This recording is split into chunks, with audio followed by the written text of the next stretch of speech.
बोलिए भक्तमाल की जय। इस कलयुग में भी वे युक्ति जन माताएं भक्तराज हुई। इनकी महिमा सारा संसार जानता है। आज उन्हीं माताओं में एक चरित्र रानी श्री गणेश देवी जी का है। आज हम रानी जी श्री गणेश देवी जी की कथा कहते हैं। आप ध्यान से सुने। काशी वाले महाराज श्री अनिल सिंह जी करैया दतिया महान धर्मात्मा थे।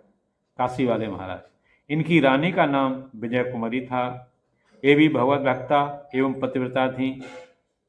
निरंतर धर्माचरण परोपकार के फलस्वरूप विक्रम संवत 1569 में इनके यहाँ एक पुत्री का जन्म हुआ, जिसका बाल्यकाल में कमला फिर गणेश देवी नाम प्रसिद्ध हुआ। इन पर माता पिता का पाद वात्सल्य था। माता ने पुत्री को श्री विश्वनाथ भगवान की उपासना का उपदेश दिया। भोरी भारी कन्या के सहज प्रेम पर भगवान विश्वनाथ रीझ गए और उन्होंने कृपा करके श्री राम भक्ति का श्रेष्ठ वरदान दिया। विक्रम संवत 1596 में ओरछा नरेश महाराजा मधुकर शाह के साथ आपका विवाह हुआ। ओरछा नरेश महाराज मधुकर शाह जी अनन्य श्री कृष्ण भक्त थे और उनकी रानी श्री गणेश देवी जी श्री राम जी की अनन्य उपासका थी। एक बार श्रावण के महीने में झूलन के उत्सव पर श्री मधुकर शाह जी तो वृंदावन आए और रानी श्री गणेश देवी जी ने अयोध्या की यात्रा की। उत्सव समाप्त होने पर महाराज श्री मधुकर शाह जी तो ओरछा चले गए, पर श्री गणेश देवी जी अयोध्या से नहीं लौटे।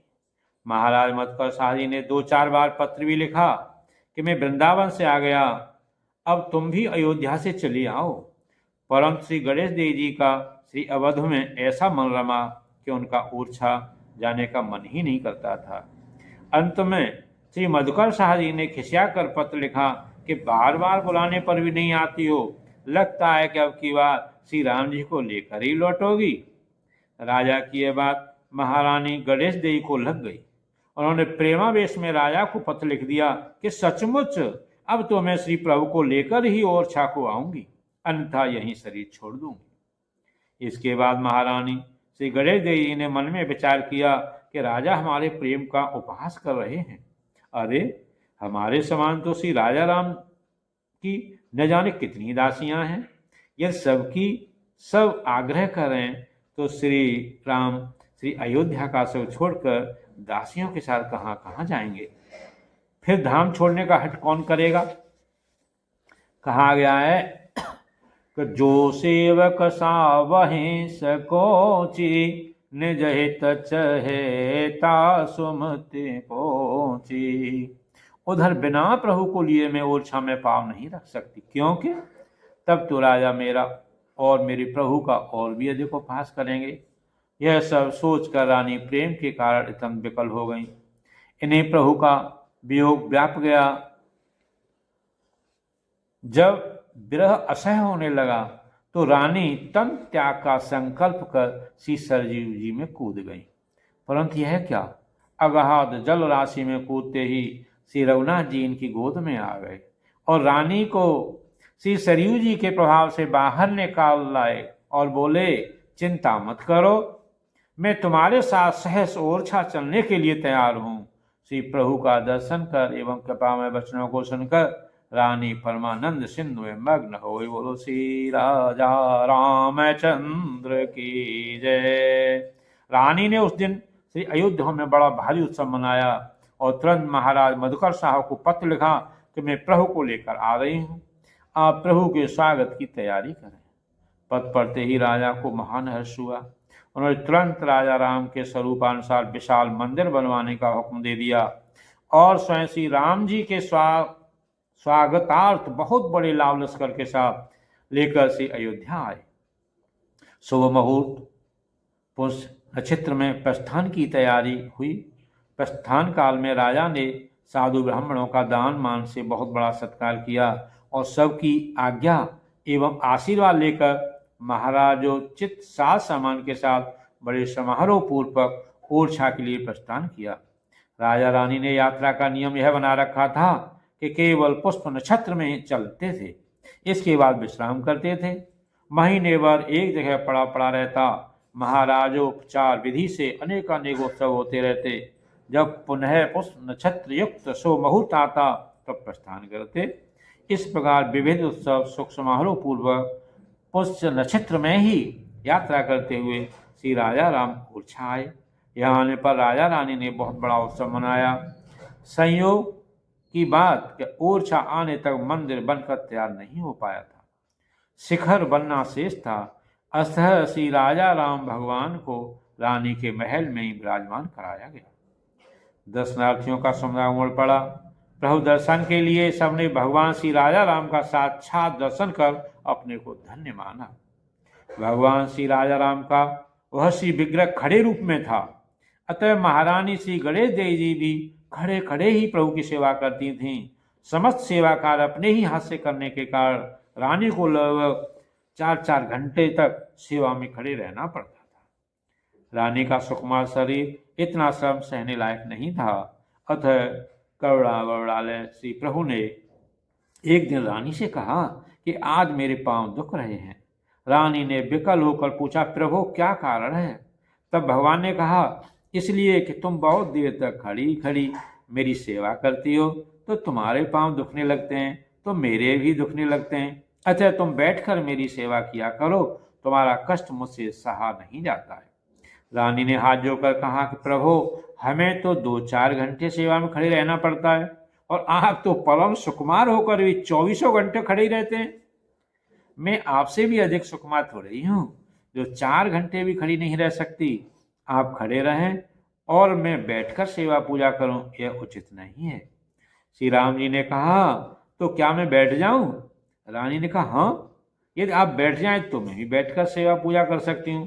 भगवान ने कहा कि अच्छा, मैं तुम्हारे कहने से बैठ तो जाता हूँ, परंतु अब यहाँ से उठूंगा नहीं, यहीं अचल होकर रहूंगा। रानी ने स्वीकार कर लिया। फिर तो रानी के देखते देखते श्री राजा राम जी वीर आसन से वहां बैठ गए। जो दर्शनार्थी कल खड़े भगवान का दर्शन कर गए थे, आज उन्हें बैठे देखकर बड़े चकित हुए और उन्हें यह विश्वास हो गया कि भगवान मूर्ति नहीं बल्कि साक्षात स्वरूप है। भला कहीं किसी ने मूर्ति को बैठते देखा है?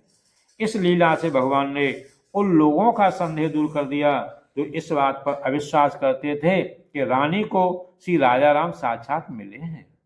मंदिर तैयार होने पर राजा ने श्री राजा राम जी को मंदिर में विराजमान करवाने का प्रस्ताव रानी के सामने रखा तो रानी ने श्री राजा राम जी की अविचलता की बात बताई।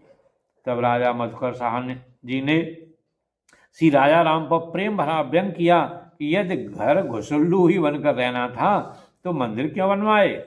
रानी ने यह बात श्री राजा राम को सुनाई तो उन्होंने कहा कि मैं तो आपके प्रेम बसाया हूँ, मुझे आपकी सेवा प्रिय है, अतः राजा कुछ भी कहें हम तो महल में ही रहेंगे। उनसे कह दो कि वे मंदिर में किसी और मूर्ति को पधरा लें।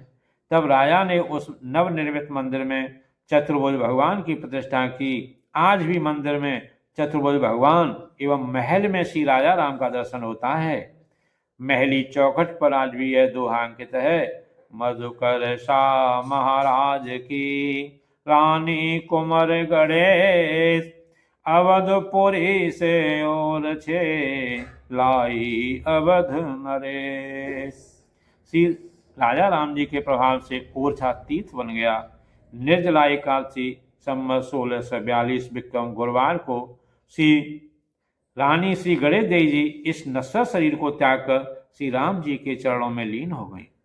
रानी गणेश देवी की संतों में बड़ी निष्ठा थी। इनके यहाँ बहुत से संत आते और ये उनकी अनेक प्रकार से सेवा करते।